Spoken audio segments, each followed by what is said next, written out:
Hello students, agri hub jet institute Raisenagar के YouTube channel पर आप सभी बच्चों का हार्दिक स्वागत करता हूं। तो जो स्टूडेंट्स इस चैनल पर नए हैं तो वो आप भी चैनल को सब्सक्राइब करें।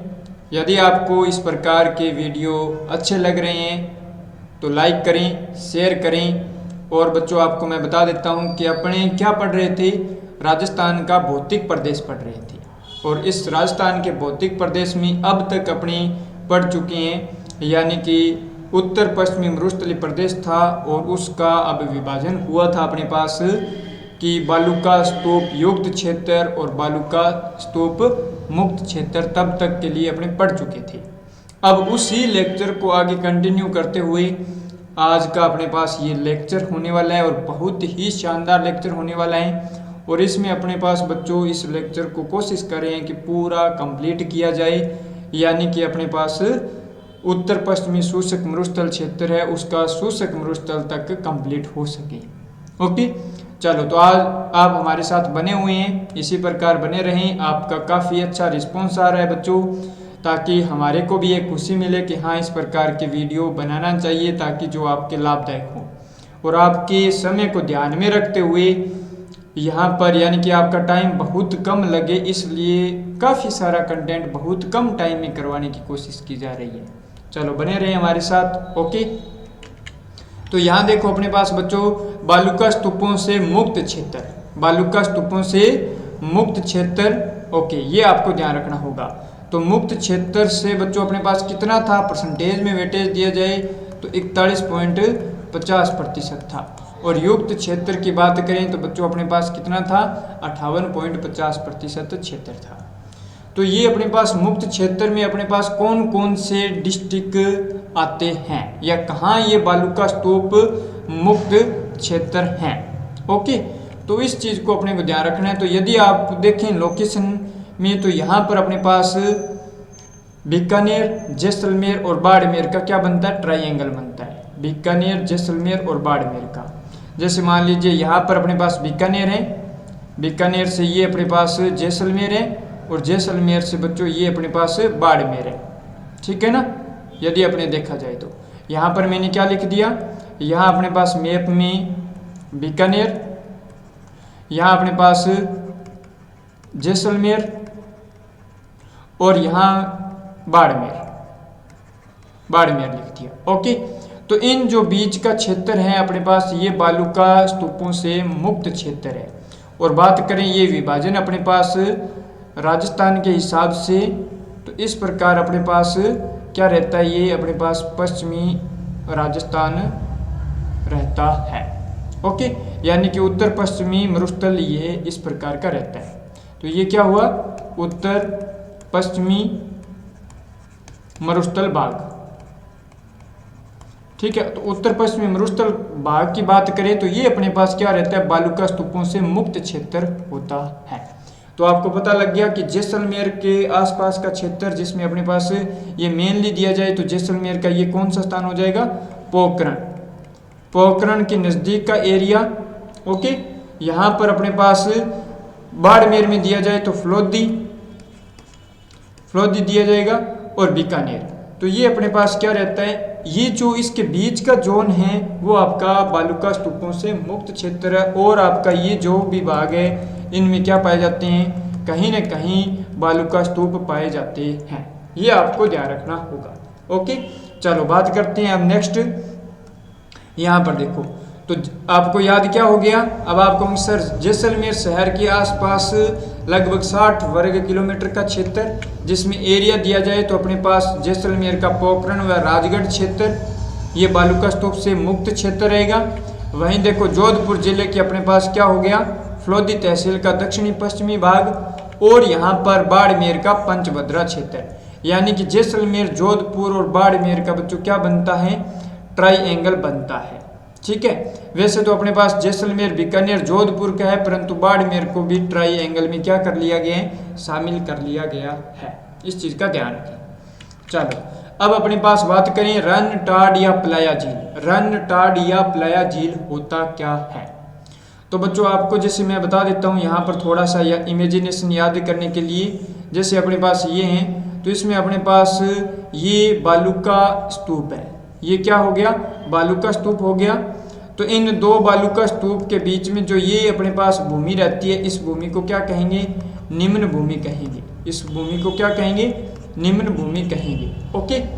और इस निम्न भूमि में बरसात का पानी जब इकट्ठा हो जाता है, बरसात का पानी क्या हो जाए? इकट्ठा हो जाए, तो ये भूमि क्या हो जाएगी? दलदली हो जाएगी, दलदली भूमि हो जाएगी। यहाँ अपने पास क्या हो जाएगा? अस्थायी झीलों का निर्माण हो जाता है। यहाँ अस्थायी झीलों का निर्माण हो जाता है और इस स्थान को फिर अपने पास क्या कहते हैं बच्चों? रन या टाड़ कहते हैं। इसको रन या टाड़ कहते हैं। ओके, इस चीज़ को ध्यान रखना। हो जाएगा याद? Okay sir. चलो बस इतना ही तो आपको याद रखना है। यहाँ देखो, दो बालूका स्तूपों के मध्य वर्षा जल से निर्मित अस्थायी या दलदली झीलें क्या कहलाती है बच्चों? रन या टाड़ कहलाती है। रन या टाड़। अभी तक ये प्लाया झील नहीं कहला रही है, इस चीज़ को आगे डिफाइन करेंगे। रन या टाड़ कहलाएंगे।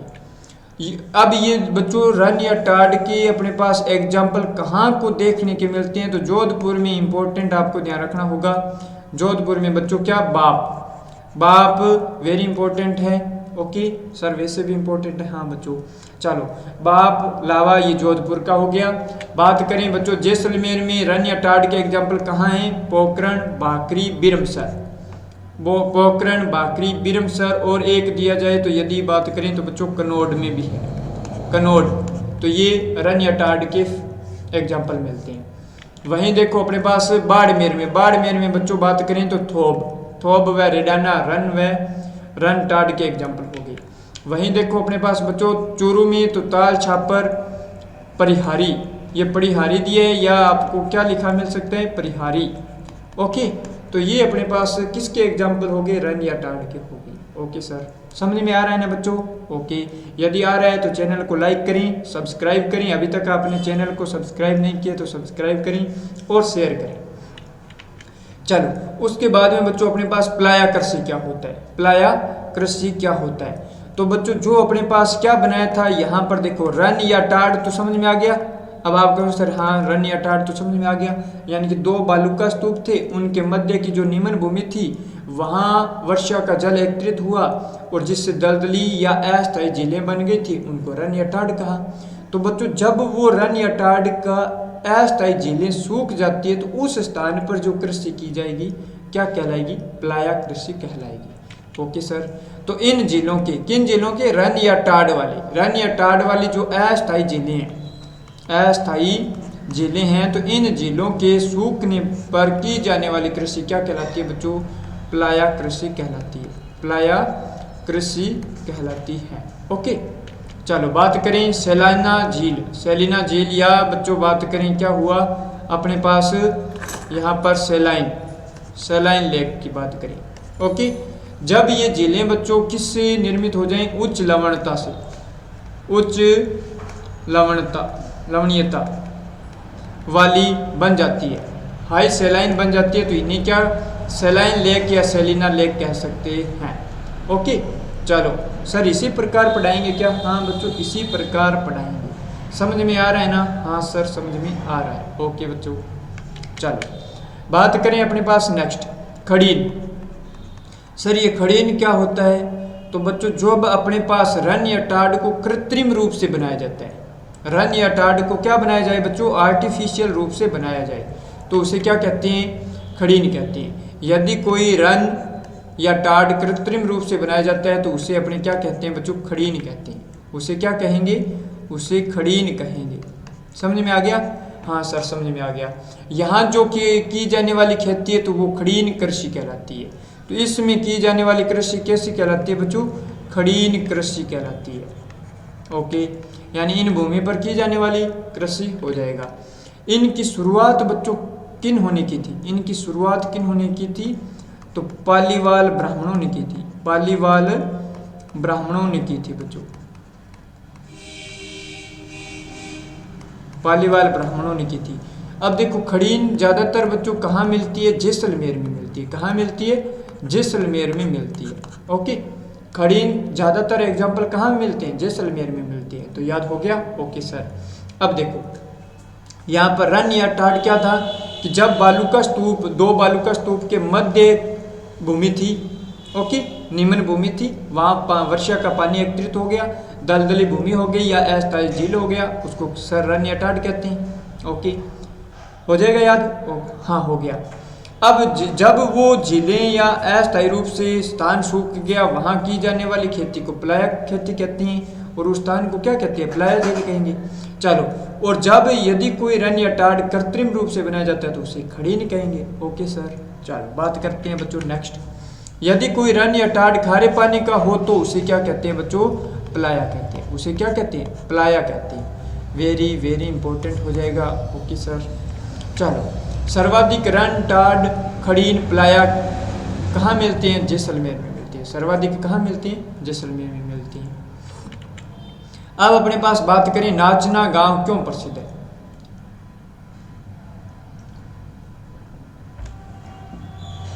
तो बच्चों, नाचना गांव दो कारणों से प्रसिद्ध है। दो कारणों से प्रसिद्ध है, आपको ध्यान रखना होगा। एक तो अपने पास मरुस्थल के प्रसार के लिए, और दूसरा यहाँ बच्चों अपने पास ऊंट की प्रसिद्ध नस्ल है। एक ऊंट की प्रसिद्ध नस्ल है नाचना। तो बस उसके कारण ऊंट की सर्वश्रेष्ठ नस्ल कौन सी है यदि बात करें तो बच्चों यहाँ की, तो नाचना नस्ल के कारण ये अपने पास बच्चों किसके लिए? सवारी के लिए फेमस है, सवारी के लिए प्रसिद्ध है, सवारी के लिए प्रसिद्ध है। हो जाएगा याद? ओके सर, चलो उसके बाद में देखो बात, समगांव 3 कारणों से प्रसिद्ध है। समगांव 3 कारणों। सर सम जैसलमेर में? हाँ बच्चों, जैसलमेर की बात हो रही है। तो एक नंबर तो ये है अपने पास पूर्णतया बालू स्तूपों से आच्छादित है। समगांव है जो पूर्ण रूप से बालू का स्तूप पाए जाते हैं। वहां पर अपने पास क्या होगा? क्योंकि कोई वनस्पति नहीं है तो वनस्पति विहीन क्षेत्र है, दूसरा कारण। और जब वनस्पति नहीं है तो यूं सोचें कि बारिश होने के बहुत कम चांस हैं, तो बस बारिश बहुत कम होती है, इसलिए फेमस है। तो यहाँ पर देखो 2 नंबर अपने पास कारण पूर्णतया वनस्पति रहित क्षेत्र हो गया। और 3 नंबर बात करें तो यहाँ बच्चों सबसे कम वर्षा वाला क्षेत्र कौन सा है? समगांव जैसलमेर है। समगांव जैसलमेर है। और यदि बच्चों यहाँ पर पूछी जाए औसतन कितनी है, तो 0 से 5 सेंटीमीटर आप कर सकते हैं। इसमें कितनी वर्षा? बहुत कम वर्षा होती है, न के बराबर। हो जाएगा याद? यहाँ बच्चों अब समगांव को क्या कहते हैं? समगांव को बच्चों अपने पास थंडरबोल्ट कहते हैं। थंडरबोल्ट, राजस्थान का थंडरबोल्ट कहते हैं। थंडरबोल्ट हो जाएगा। थंडरबोल्ट का अर्थ होता है बच्चों यानी बादल बरसते हैं, गरजते हैं, बरसते नहीं हैं। बादल गरजते हैं, बरसते नहीं हैं, इस चीज को ध्यान रखना होगा। चलो उसके बाद में बच्चों बात करें काजरी। सर काजरी क्यों यहाँ करवा रहे हो? काजरी तो अपने पास एग्रीकल्चर से रिलेटेड इंस्टीट्यूट है। तो बच्चों काजरी यहाँ जोधपुर में, और अपने जो पढ़ रहे हैं तो वो उत्तर पश्चिमी शुष्क मरुस्थलीय प्रदेश पढ़ रहे हैं, तो काजरी का थोड़ा सा ध्यान होना चाहिए। देखो काजरी का बच्चों यदि इस प्रकार लिखें तो CAZRI, ओके। फुल फॉर्म लिखें तो बच्चों central arid zone research institute हो जाएगा याद। केंद्रीय शुष्क क्षेत्रीय अनुसंधान संस्थान, ओके। स्थापना बच्चों कब हुई थी? इसकी स्थापना बच्चों 1959 को हुई थी। कब हुई थी? 1959 को। आप मेरे साथ नोट्स बनाते रहे, ठीक है। आपको मेहनत करना पड़ेगा। यदि आप सफलता आपको चाहिए तो मेहनत करना होगा। मुख्यालय बच्चों इसका कहाँ है? जोधपुर है। मुख्यालय बच्चों कहाँ है? जोधपुर है, ओके। मुख्यालय कहाँ है बच्चों? जोधपुर है। उसके बाद में बात करें तो इसका कार्य क्या है बच्चों? मरुस्थल के प्रसार को रोकना। मरुस्थल के प्रसार को रोकना, प्रसार को रोकना। समझ में आ गया? ओके। यानी कि ये डेजर्ट ऑफ मार्च को क्या करता है? कम करता है, ताकि मरुस्थल का विस्तार कम हो सके। फिर बात करें अपने पास बच्चों नेक्स्ट आफरी। आफरी में अपने पास यानी कि शुष्क वन अनुसंधान संस्थान, इसका देखो AFRI। तो इसका अर्थ क्या हुआ? Arid forest research institute. Arid forest research institute, शुष्क वन अनुसंधान संस्थान कहाँ स्थित है बच्चों? चलो इसका स्थापना बहुत इंपॉर्टेंट है, ध्यान रखना होगा, 1985। बात करें अपने पास इसका भी हेडक्वार्टर कहाँ है? तो बच्चों जोधपुर, इसका भी हेडक्वार्टर कहाँ है? जोधपुर में। चलो इसका बच्चों कार्य है, तो इसका बच्चों कार्य क्या है? मरुस्थल को रोकना तो है ही, प्लस में आपका क्या हो गया? वृक्षारोपण। वृक्षारोपण मरुस्थल के बढ़ावे को रोकना और मरुस्थल के प्रसार को रोकना और वृक्षारोपण हो जाएगा याद। अब इससे रिलेटेड बच्चों एक चीज और याद करवा देता हूँ, FRI पूछा जाए कि FRI बच्चों कहाँ स्थित है, यानी कि इसका हेडक्वार्टर पूछा जाए तो बच्चों देहरादून में। देहरादून कहाँ है? उत्तराखंड में। हो जाएगा याद। कब स्थापना हुई थी इसकी बच्चों? 1906 में स्थापना हुई थी। फुल फॉर्म क्या रहेगा? फॉरेस्ट रिसर्च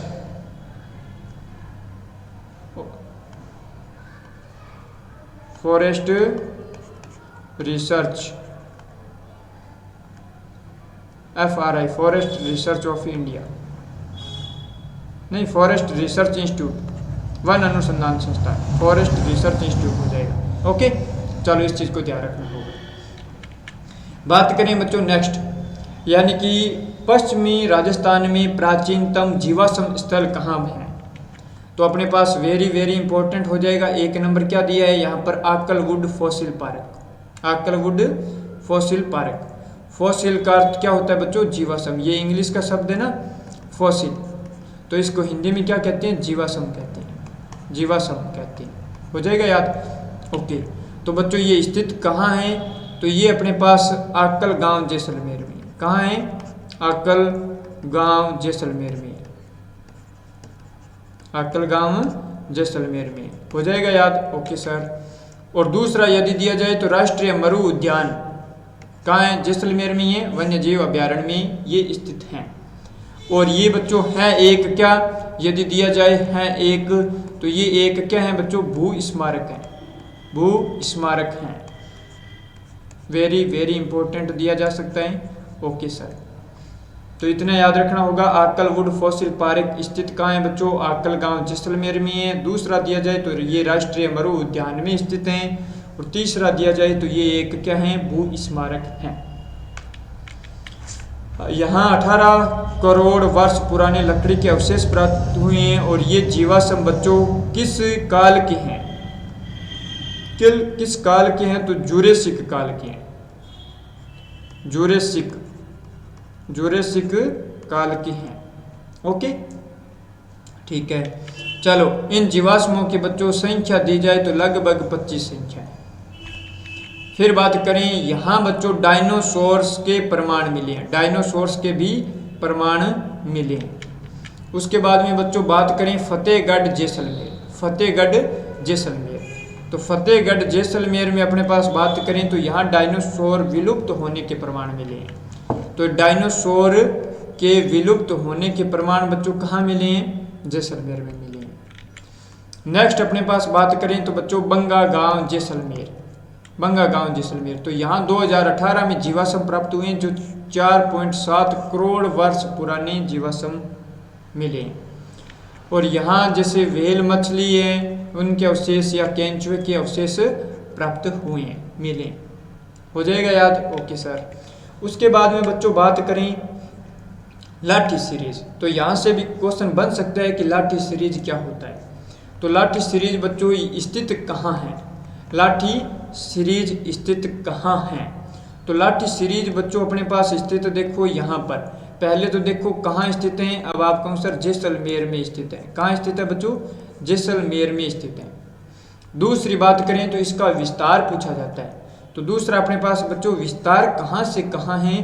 तो जैसलमेर में बच्चों विस्तार देखो पोखरण से लेकर मोहनगढ़ तक, पोखरण से लेकर कहाँ तक बच्चों? मोहनगढ़ तक, मोहनगढ़ तक इसका क्या है? विस्तार है। याद हो जाएगा। और अब पूछा जाए कि बच्चों लाठी सीरीज है क्या? तो ये एक ताजे मीठे पानी की भूगर्भिक जल पट्टी है। ये क्या है? ताजे मीठे पानी की भूगर्भिक जल पट्टी है। Okay sir. तो ये एक ताजे मीठे पानी की भूगर्भिक जल पट्टी है। उसके बाद में बच्चों इसका कंपैरिजन यदि करवाते हैं तो थोड़ा सा बच्चों को कंफ्यूज नहीं होना होगा, क्योंकि हो जाते हैं जनरली। तो आपको ध्यान होना चाहिए कि कुब्बड़ पट्टी का नाम लिया जाता है, कुब्बड़ पट्टी। कुब्बड़ पट्टी बच्चों यदि दिया जाए तो अपने पास नागौर और नागौर से अजमेर के सहारे क्षेत्र रहता है। नागौर से अजमेर के सहारे लंबोत क्षेत्र हो गया। चलो दूसरा ये दिया जाता है तो बच्चों ये खारे पानी की है, मीठे पानी की नहीं है, ये खारे पानी की है, यानी कि इसमें फ्लोरोसिस की अधिक होता है, फ्लोरोसिस अधिक होता है, फ्लोराइड युक्त जल होता है, जिसके कारण फ्लोरोसिस रोग हो जाता है। तो ये थोड़ा सा आपको विशेष ध्यान रखना होगा। चलो हो जाएगा याद। चलो अब अपने पास लाठी सीरीज के बच्चों खोजकर्ता कौन थे? तो खोजकर्ता कौन थे बच्चों? काजरी था, काजरी संस्थान था, काजरी संस्थान। खोजकर्ता कौन था? काजरी संस्थान। खोज कार्य बच्चों कब किया? तो 2007 में किया गया था, 2007 में किया गया था। बात करें यहाँ की प्रमुख वनस्पति तो बच्चों सेवण घास थी, सेवण घास थी, सेवण घास। Okay sir. फिर बात करें बच्चों इसका स्थानीय नाम, किसका? सेवण घास का स्थानीय नाम, स्थानीय नाम। तो बच्चों सेवण घास का स्थानीय नाम क्या था? लिलोन। सेवण घास का स्थानीय नाम क्या था? लिलोन। फिर बच्चों यदि बात करें तो देखो इसका वानस्पतिक नाम क्या था? तो वानस्पतिक नाम था बच्चों लेसयूरस सिंडिकस। ठीक है ना, लेसयूरस सिंडिकस, लेसयूरस सिंडिकस। ओके। अब इससे बच्चों रिलेटेड बता देता हूँ, सेवण व दामन दोनों ही पाई जाती है। जैसलमेर में क्या? सेवण व दामन पाई जाती है। तो दामन का नाम यदि पूछा जाए तो सेंचुरस सिलियरिस, सेंचुरस सिलियरिस। ये अपने पास कई बार क्या एग्जाम में आ जाते हैं कि सेंचुरस सिलियरिस किसका वानस्पतिक नाम है, तो सेवण व दामन हो जाएगा। ओके। चलो दामन को ही बच्चों क्या कहते हैं? अंजन घास कहते हैं। दामन को ही क्या कहते हैं? अंजन घास कहते हैं। ठीक है, चलो हो जाएगा याद। Okay sir. अब अपने पास देखो लाठी सीरीज को किसकी? गोडावण, गोडावण पक्षी की शरण स्थली भी कहते हैं। किस पक्षी की शरण स्थली कहते हैं? गोडावण पक्षी की शरण स्थली कहते हैं। चलो उसके बाद में काजरी संस्थान के अनुसार बच्चों लाठी सीरीज से प्राप्त होने वाला जल किस नदी का था? सरस्वती नदी का था। किस नदी का था बच्चों? सरस्वती नदी का जल है। हो जाएगा याद। Okay sir. अब देखो यहाँ सरस्वती नदी को खोजने हेतु यहाँ पर IOC इंडियन ऑयल कॉरपोरेशन व ONGC नामक संस्था द्वारा प्रोजेक्ट सरस्वती चलाया गया था। क्या चलाया गया था बच्चों? प्रोजेक्ट सरस्वती चलाया गया था, याद रखना होगा। अब अपने पास इस प्रोजेक्ट की रिपोर्ट के अनुसार KS वाल्दिया समिति ने पेश की, जिसके आधार पर एक रिपोर्ट पेश की इस प्रोजेक्ट ने, और वो रिपोर्ट किन की? इस समिति की पेश की, जिसके आधार पर बच्चों सरस्वती नदी को क्या जिंदा नदी का दर्जा दिया गया है, यानी कि अभी तक जीवित है। ओके, अवशेष बचे हुए। चलो चांदन नलकूप। तो चांदन नलकूप बच्चों कहाँ स्थित है? चांदन नलकूप और एक बच्चे क्या हो जाते हैं, स्टूडेंट्स कंफ्यूज हो जाते हैं, किसमें? बाटाडू का कुआं, बाटाडू का कुआं। तो बच्चों बाटाडू का कुआं कहाँ है बच्चों? ये अपने पास बाड़मेर में। कहाँ है? बाड़मेर में। तो यहाँ ध्यान रखें चांदन नलकूप कहाँ है बच्चों? ये है जैसलमेर, जैसलमेर, चांदनगांव, चांदनगांव याद रख लो इस प्रकार, चांदनगांव जैसलमेर। हो जाएगा याद। ओके। इसे बच्चों राजस्थान का जल महल कहते हैं। इसे क्या कहते हैं? राजस्थान का जल महल कहते हैं। और इसे कहेंगे बच्चों थार का गढ़ा। इसे क्या कहते हैं? थार का गढ़ा। ओके, तो ध्यान रखें। हो जाएगा याद। Okay sir. चलो फिर बात करें, देखो कुब्बड़ पट्टी या बांका पट्टी। सर आपने तो कंपैरिजन करवा दिया था ना? हाँ बच्चों करवा दिया, फिर भी पढ़ेंगे। ओके, तो यहाँ से देखें अपने पास नेक्स्ट यह जल से युक्त एक भूगर्भिक पट्टी है। तो ये बच्चों फ्लोराइड जल से युक्त एक भूगर्भिक पट्टी है। और लाठी सीरीज थी वो मीठे ताजे पानी की एक भूगर्भिक पट्टी थी। चलो विस्तार बच्चों इसका देखें तो कहाँ से कहाँ तक है। तो विस्तार इसमें बच्चों अपने पास नागौर जिले के दक्षिण में अजमेर जिले के सहारे तक है, यानी अजमेर जिले के सहारे इसका विस्तार है। तो कई बार बच्चों क्या दिया जाता है, विस्तार पूछा जाता है, तो इसको स्टार पॉइंट दे दिया, हो जाएगा याद। ओके सर आपने जो स्टार दिए आ जाएंगे क्या बच्चों, आएंगे 100% ही आएंगे। इस क्षेत्र का जल पीने से हड्डियां टेढ़ी मेढ़ी व खराब हो जाती है बच्चों। और कुछ भूगोलवेत्ता थार के मरुस्थल को सहारा मरुस्थल का पूर्वी भाग मानते हुए इसे के नाम से जाना जाते हैं, यानी जो आप अपने पढ़ रहे हैं तो इसको उत्तर पश्चिमी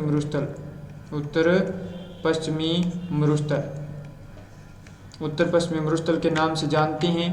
और सहारा के मरुस्थल की शब्दावली का प्रयोग थार के मरुस्थल में किया जाता है, थार के मरुस्थल में किया गया है, जिसमें अपने पास क्या रहता है, जो अपने पास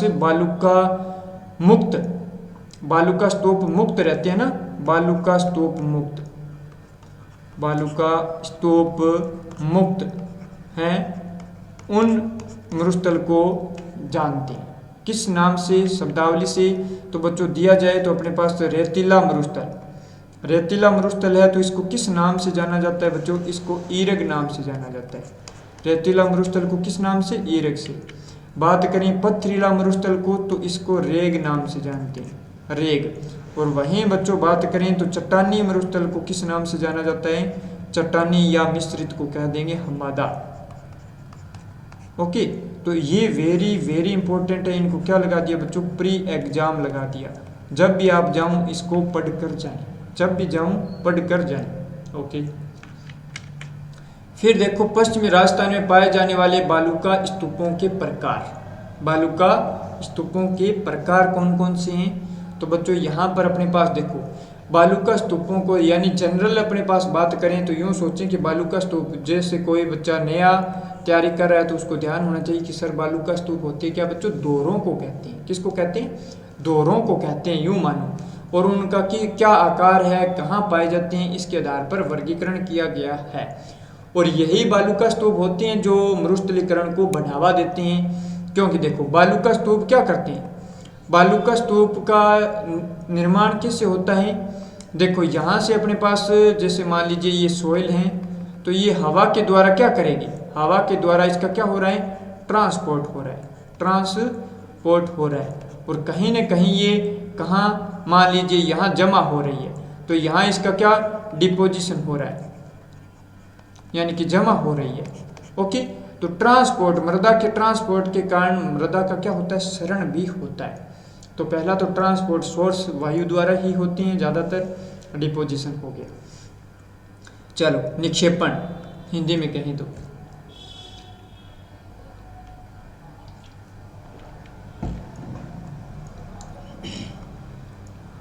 तो यहाँ देखिए बालुका स्तूपों को जैसलमेर जिले में बच्चों स्थानीय भाषा में क्या कहते हैं, दोहरे कहते हैं। स्थानीय भाषा में क्या कहते हैं, दोहरे कहते हैं। वहीं देखो यदि बच्चों राजस्थानी साहित्य भाषा में इसका बात करें तो दरियन कहते हैं। इसको क्या कहते हैं, दरियन कहते हैं। ओके ठीक है सर। चलो यहाँ आपको देखो बच्चों अपने पास एग्जाम्पल दिया है, अपने पास फर्स्ट ये अपने पास क्या है, अनुप्रस्थ बालुका स्तूप है, यानी कि अपने पास वायु का वेग दिया है। यहाँ क्या दिए, यहाँ वायु का वेग दिया है, यहाँ क्या दिया है कि वायु का वेग है। उसके बच्चों ये क्या, एक लंबवत, यानी कि ये क्या है, लंबवत या समकोण, या ये क्या है, वायु के वेग के लंबवत है, लंबवत।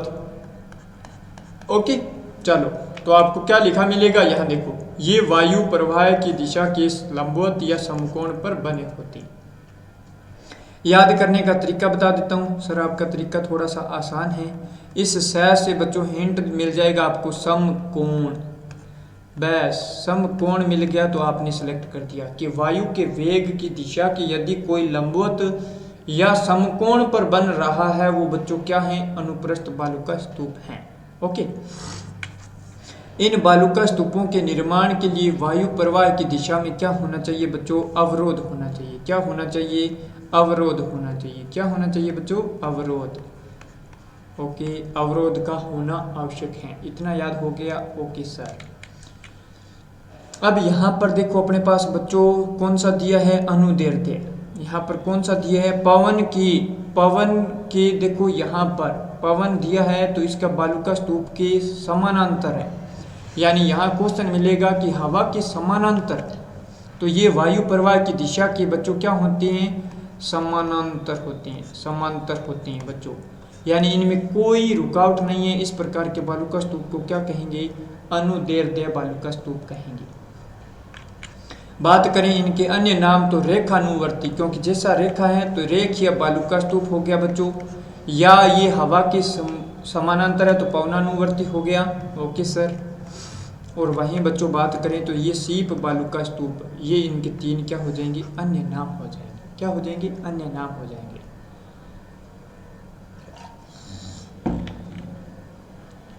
अब यहां देखो बरखान बालूका स्तूप।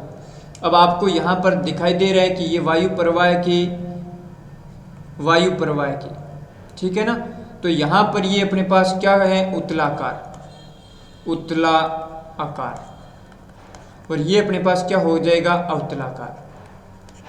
अवतलाकार। ओके, चलो यहाँ देखो आकृति बच्चों इनकी कैसी है? अब आप कहो सर आकृति तो इनकी कैसी है बच्चों? अर्धचंद्राकार होगी। ओके, तो ये आपका इंपॉर्टेंट पॉइंट बन जाता है।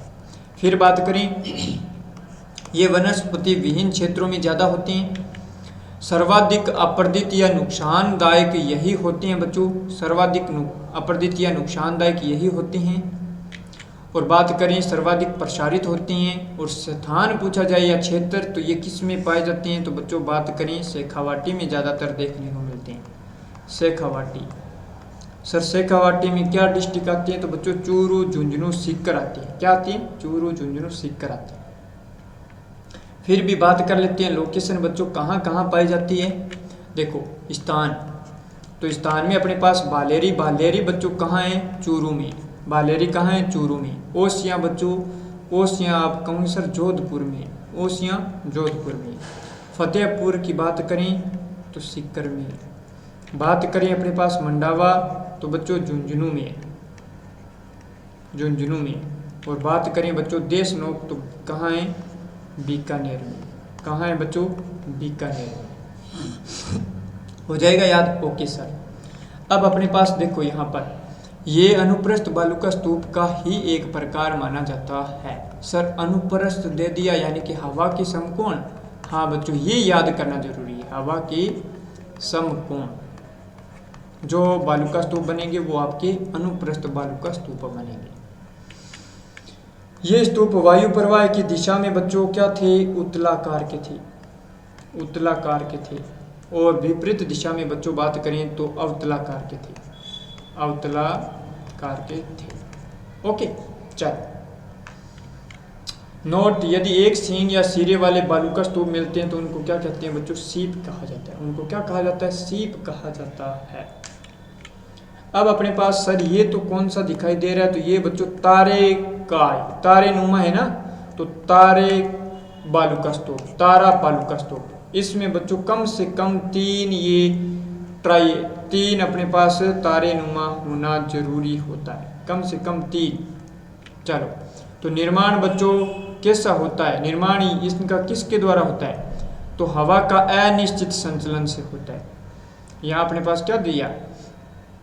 हवा का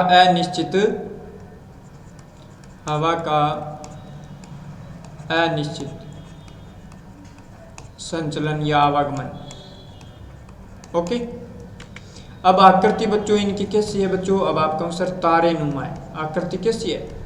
तारे नुमा है। इसकी आकृति तारे नुमा है। Okay sir.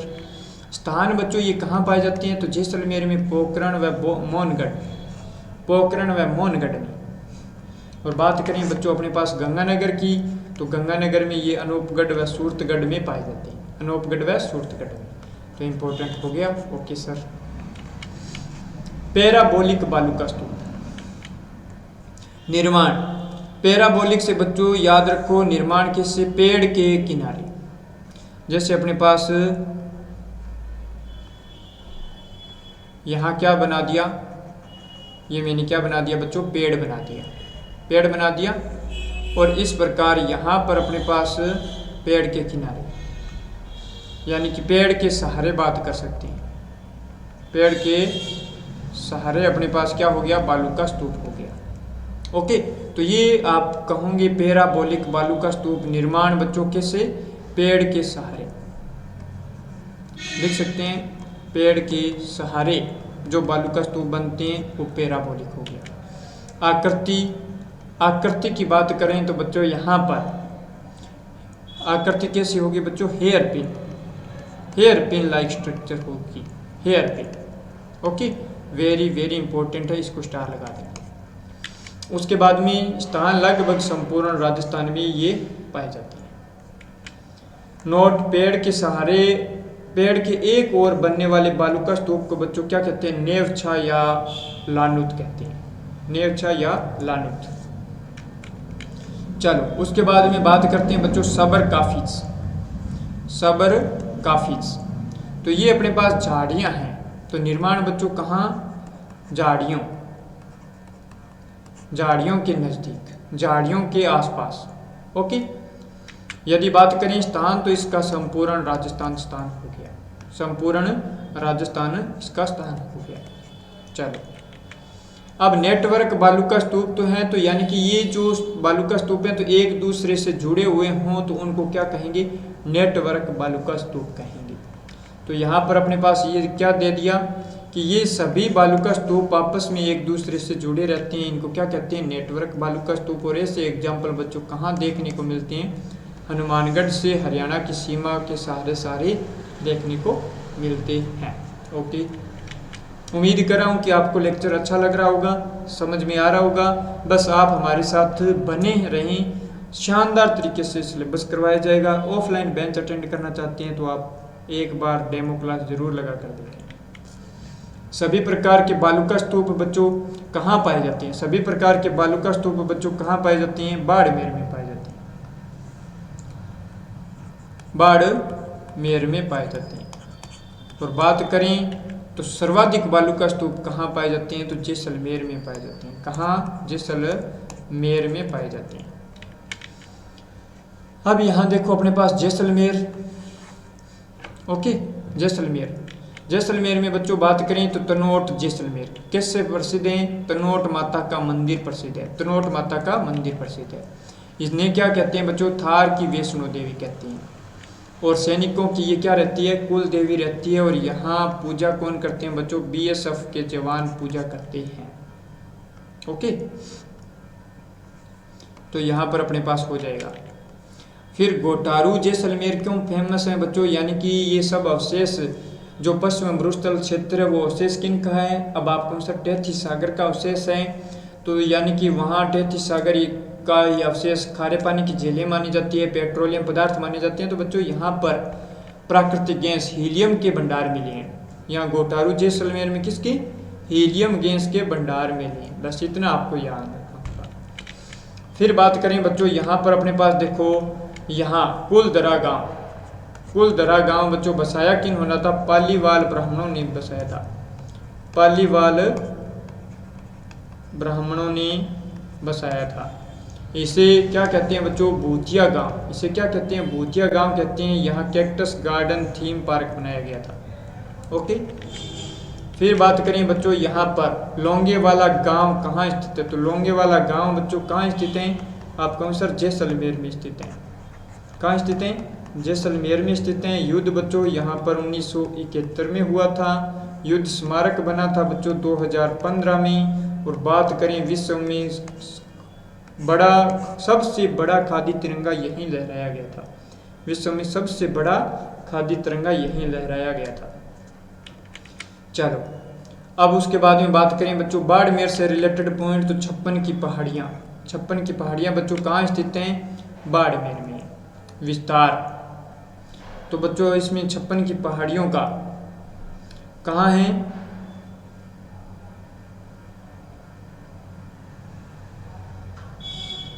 यहाँ देखो विस्तार बच्चों, तो विस्तार इसका अपने पास बच्चों जालोर से लेकर सिवाना बाड़मेर तक है, सिवाना बाड़मेर तक हो गया, विस्तार हो गया, जालोर से बाड़मेर तक हो गया।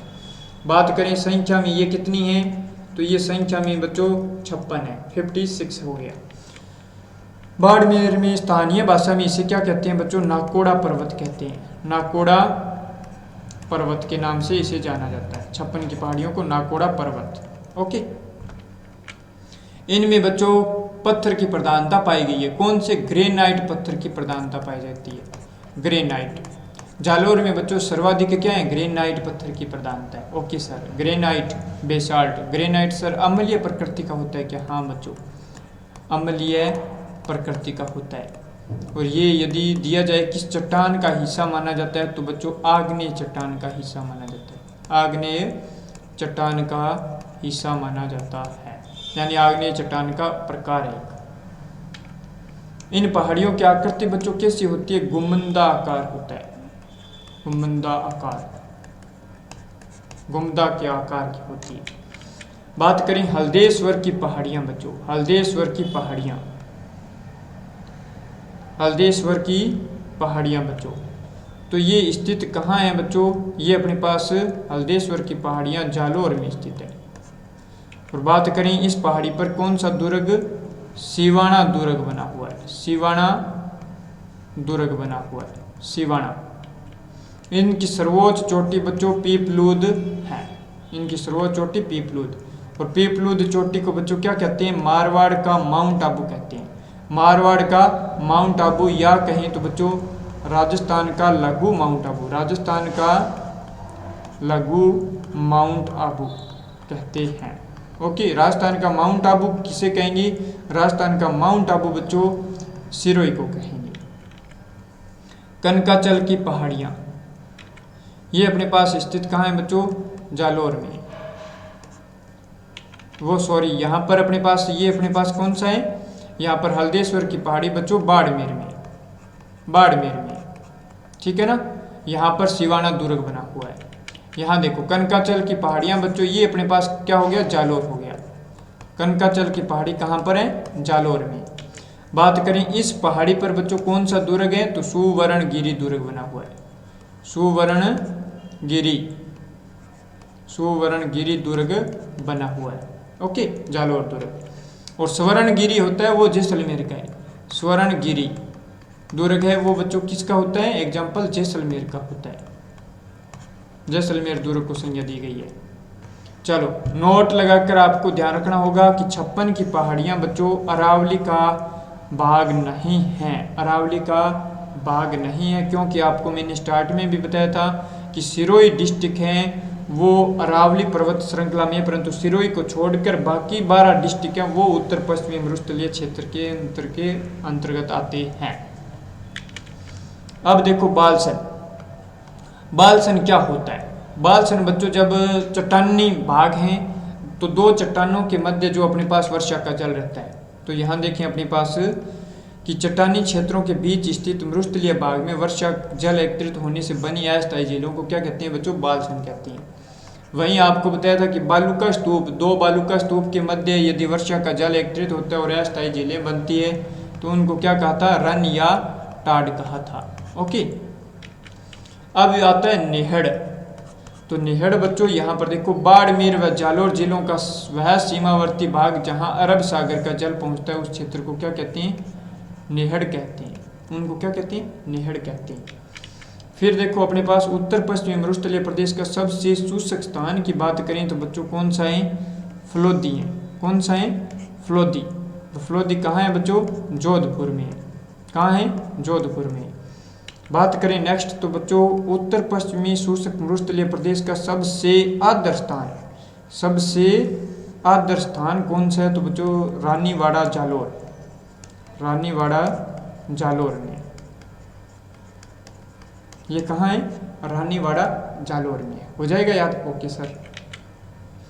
अब देखो बीकानेर की बात करें तो यहाँ पर गजनेर बीकानेर, गजनेर बीकानेर।